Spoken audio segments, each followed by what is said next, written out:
Okay. Thank you, everybody, for joining us here. For those of you who don't know me, I'm Aiden Buzzetti. I'm the president of the Bull Moose Project and the Bull Moose Institute. We are an America First advocacy group based here in Washington, D.C. We weigh in on a wide variety of issues, but the general theme outside of putting America first is focusing on ways to make America safer, to bring manufacturing jobs back, to improve innovation and domestic competitiveness, especially when we're looking on the global stage. And as part of that work, and as I was saying to a few people earlier, the telecom industry and the role of the FCC actually has a very strong role to play across a wide variety of issues that I personally don't think gets enough attention. And so I'm very, very excited to welcome Chairman Brendan Carr to have a discussion about the FCC's role in the national security space and the work that they've been doing recently, which I know you all have been paying very, very close attention to, I hope. But we'll be covering a very wide range of topics here. And again, thank you for coming. Wait, I was heartened to hear you say that you think there's things that aren't getting enough attention at the FCC, because I've got a couple gears left to try to drive some more, attention on the FCC's work. So I gotta amp up my game a little bit, it sounds like. And we're very, very happy to help with that. So actually, I want to start off with more of a foundational question that I think would set the stage really well for this discussion. The FCC has historically been thought of as more of a consumer protection agency.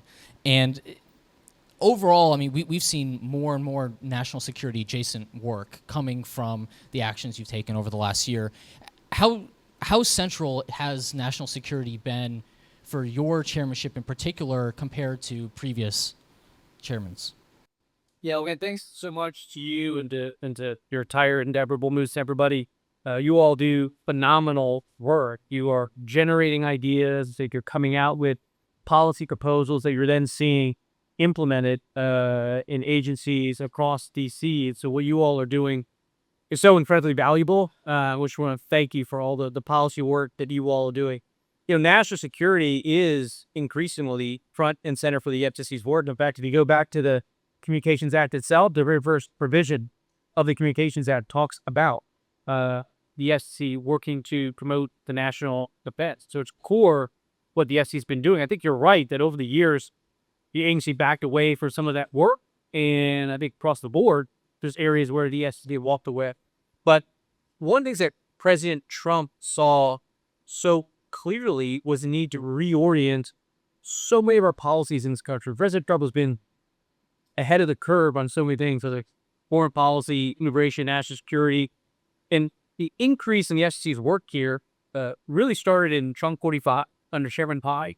The FCC was sort of the first entity that ended up taking some action on Huawei and ZTE back in 2017 and 2018.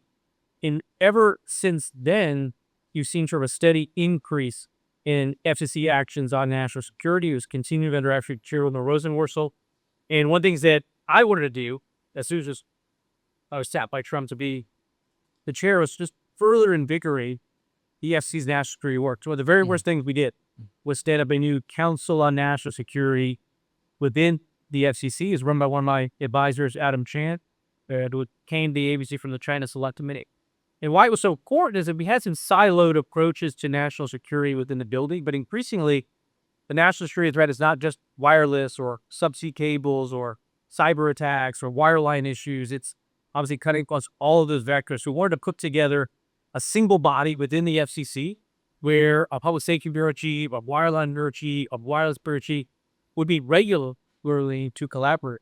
And I think what you've seen over the last year plus, a year and a month or so, of having that Council on National Security stood up is really an unprecedented uptick on national security actions. We can, go through all of them from, guide labs to work on undersea cables to this effort that we call Operation Clean Parts that we get into a little bit. But it really had been central to our work at the FCC. I know a lot of people think all we do is media regulation. If you should read the trade press and we'll see that all we do is say mean things about daytime and late night TV hosts at the FCC. But there's actually a lot of other things that we do as well.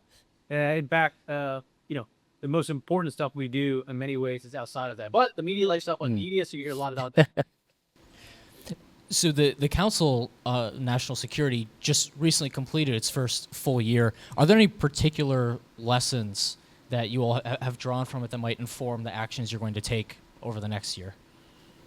The biggest thing though, there in general at the FCC is to make sure we're pushing as boldly and aggressively as possible. And there's a lot of things you can do through a combination of fully pulpit and regulatory action as well. I think you will. A lot of times you have to have them coupled together. So I'll give you an example of just switch ways. Yeah. I'll give you an example of Operation Clean Cart. You know, the FCC has rules on the books that says you can't market or sell covered list items in this country. Otherwise, sell items not approved for use by the FCC. But you can find them very easily by searching on any number of e-commerce sites, and basically you can already buy them. And we started a process to call them up and say, hey, we notice you got hundreds or thousands of these at your websites. Would you like to take some action to take it down? And very quickly, I think we end up having millions of postings taking down the cost of this. At the same time, you have to back up that effort with regulatory action too. And so you see that, for instance, on we'll call bad labs. Every single piece of electronics that you use here in this country has to be tested at a lab before it can be brought into the U.S. And what we found was something like 75% all electronics and all electronic testing was taking place at labs located inside China. Now, back in the day, that might not have been that big a deal because these labs were testing for things like technical power level, spectrum band. But increasingly, we're asking for there to be vetting along national security lines in the equipment authorization process. And so we have, through regulation, now kicked out of our equipment authorization process labs that are having the various ties to more adversary nations. Mm-hmm. And you've recently put out a public notice seeking comment on some of the importation and sale of things that are already authorized, things like Huawei. What does that look like? Why are these devices still allowed to be sold?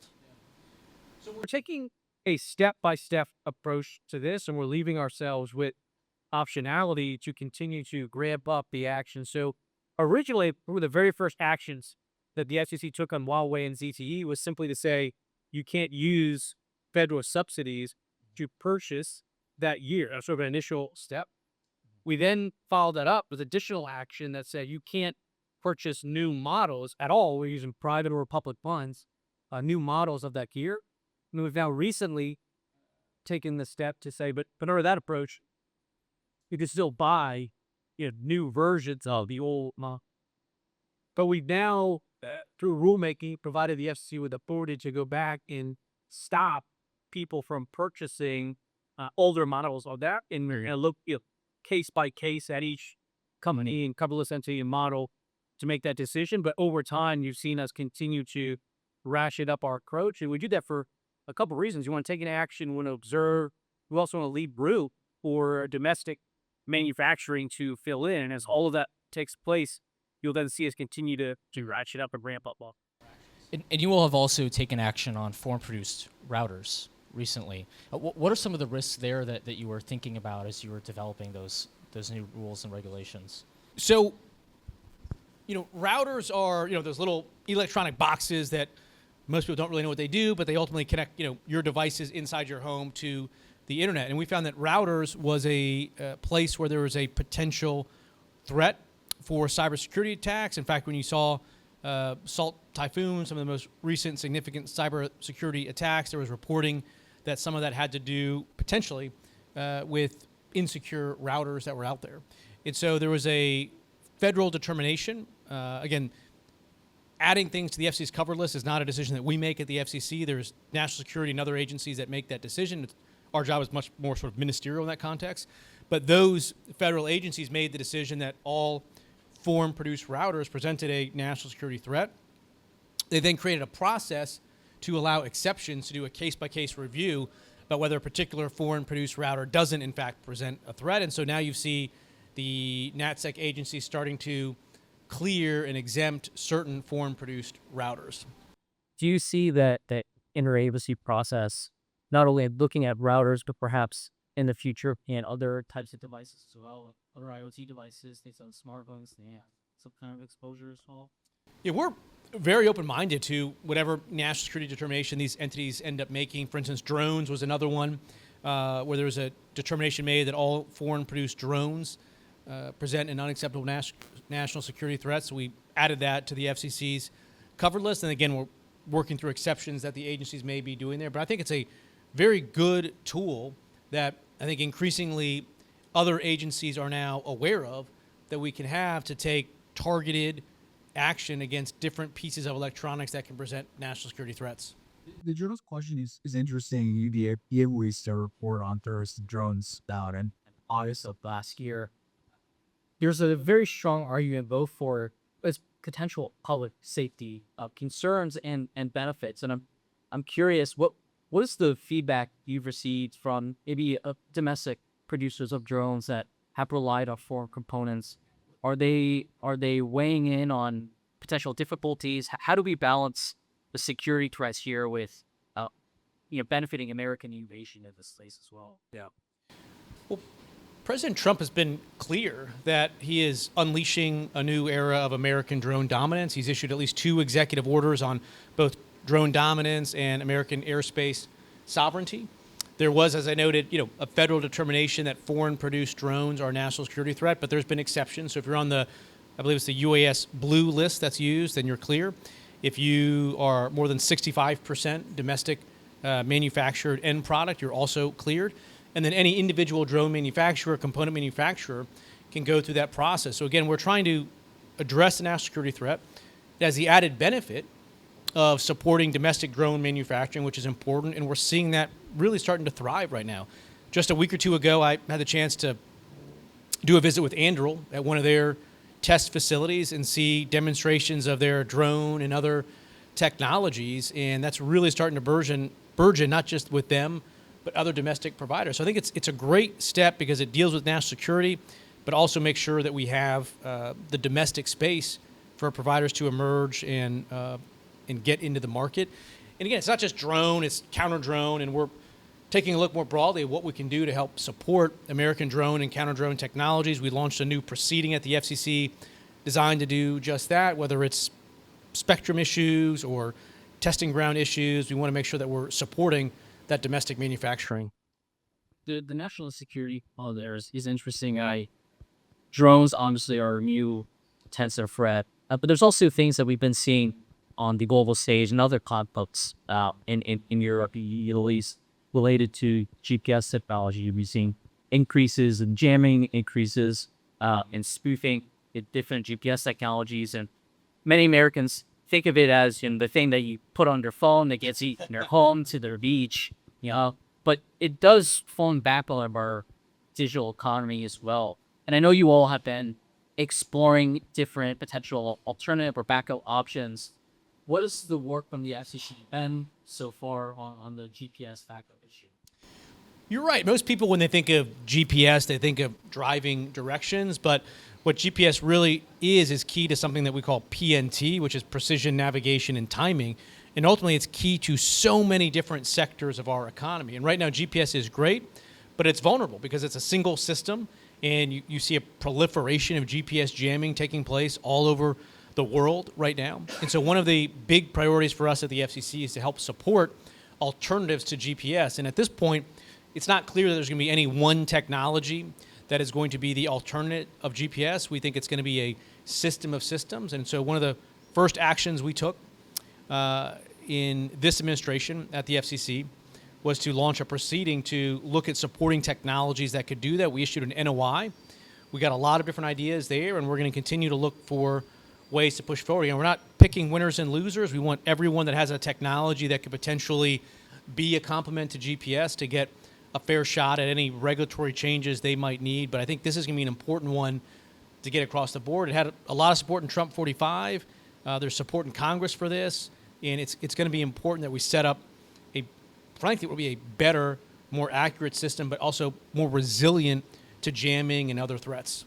Do you foresee the current conflicts abroad? I know your role is not to weigh on foreign policy, but do you foresee examples of how GPS is going to be utilized or spoofed or attacked in other countries as an incentive to work or to maybe expedite reviews or take a harder look at which technologies may be considered? Yeah, I mean, look, I think you can't help but take notice, again, of all of the GPS spoofing, GPS jamming that's taking place and realize that we have to move quickly here to support the private sector's innovation and standing up of a complementary and supplementary system. And have you mentioned another piece of infrastructure that's so vital that nobody ever talks about, but undersea cables, especially for our audience that only is people living all across the country or interested in American innovation and revitalization. Tell us a little bit about the importance of undersea cables and the work that you all have been doing. Most people don't realize it, but I think it's something like 99% or 97% of all internet traffic ultimately flows over an undersea cable. And the undersea cables are vulnerable to significant national security threats. One is physical, obviously. You can disrupt undersea cables. Everything from just dragging an anchor over an undersea cable can be very disruptive. You look at Taiwan, for instance, almost all of the undersea cables go in on the west side of the island, given the geography on the east side. That itself presents some exposure right there. But also ownership of undersea cables. We want to make sure we understand who owns these cables, what threats can be presented from that. And so we've been engaging in a lot of actions at the FCC to secure undersea cables. There's increased disclosure regimes. We're imposing new security requirements at the landing stations where they come in. So we're taking a lot of steps to make sure we have it. We also need to make sure we have a robust network of undersea cable repair ships. We actually only have a very small number of those right now, and it's going to be important that we add even more there.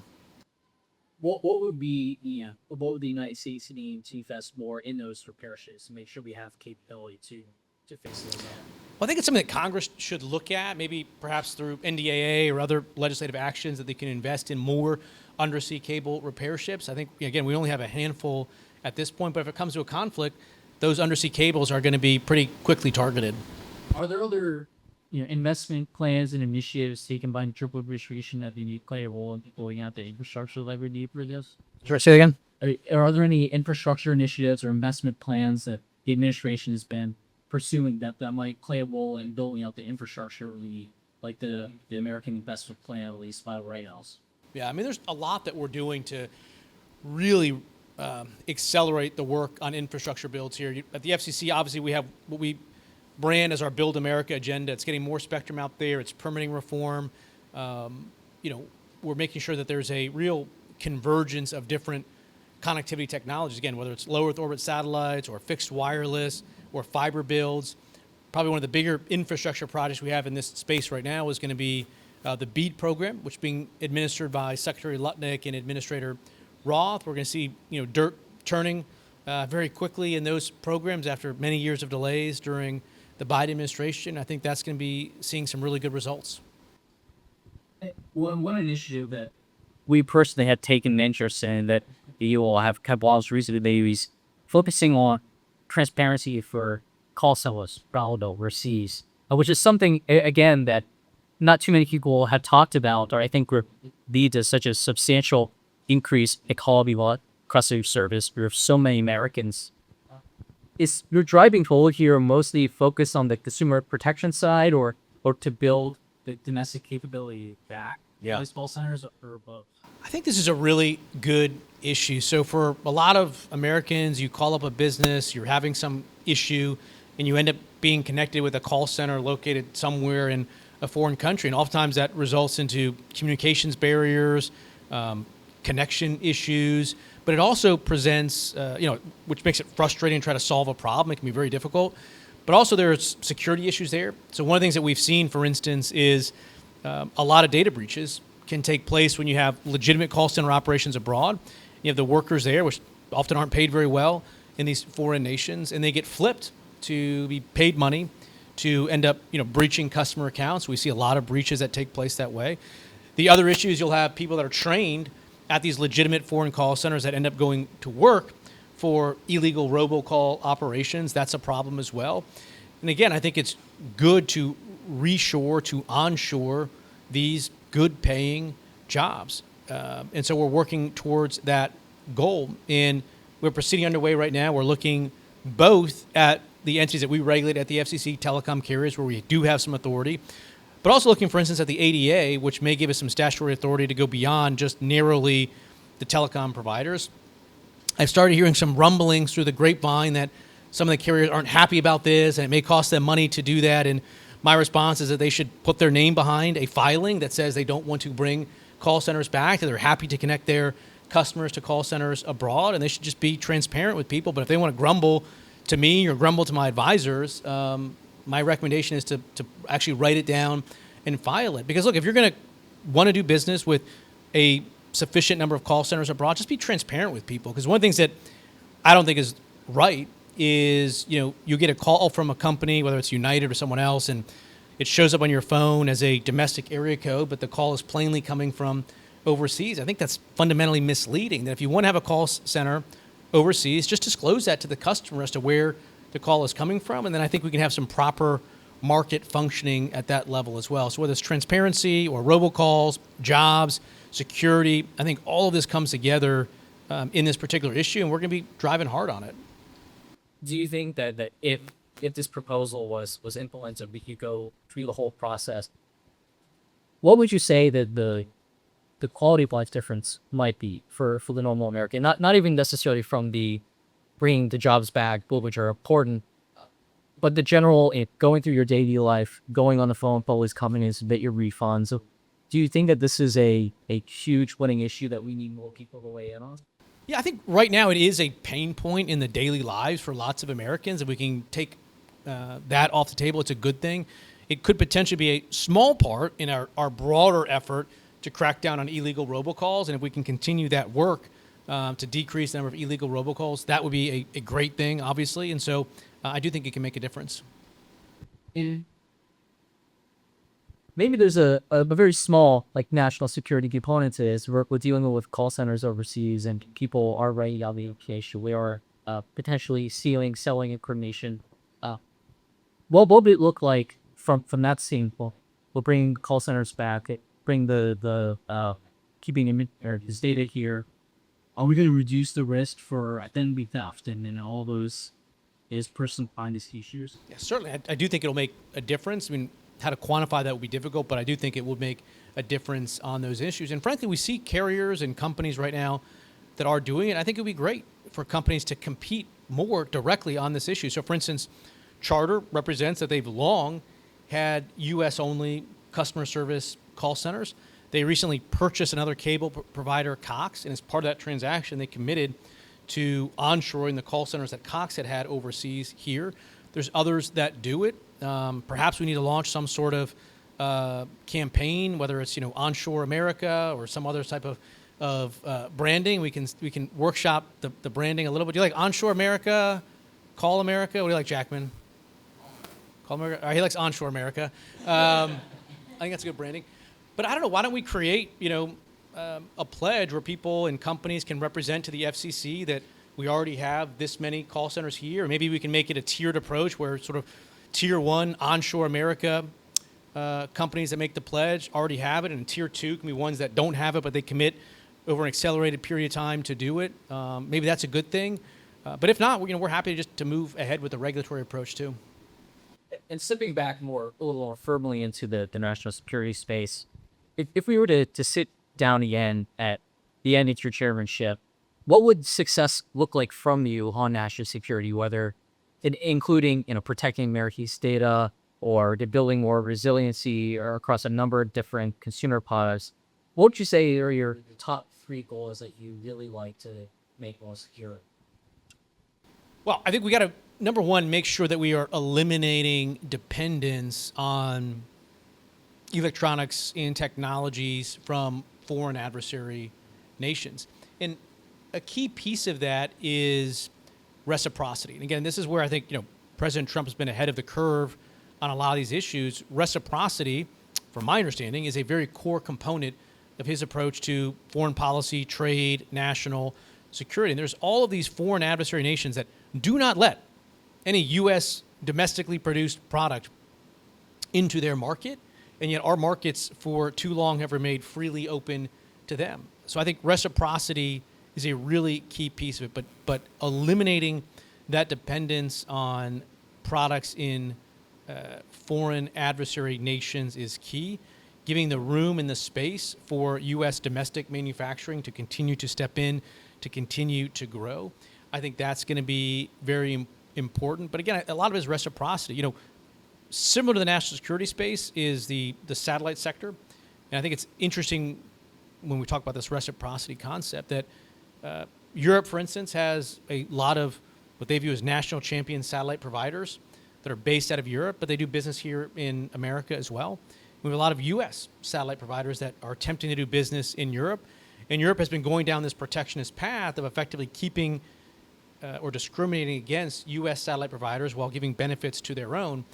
And frankly, that lack of reciprocity, in my view, is a pretty big problem. And really, the ball is in the court of Europe. If they want to continue to go down that protectionist and discriminatory path, I think we will be compelled to reciprocate.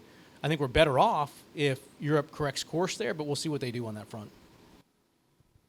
Well, thank you so much for joining the show. I really appreciate your time tonight. Yeah, it was a lot of fun. Happy to mingle a little bit and chat some more. And yeah, it was a lot of fun. Thanks. Appreciate it. Thanks, buddy. Appreciate it.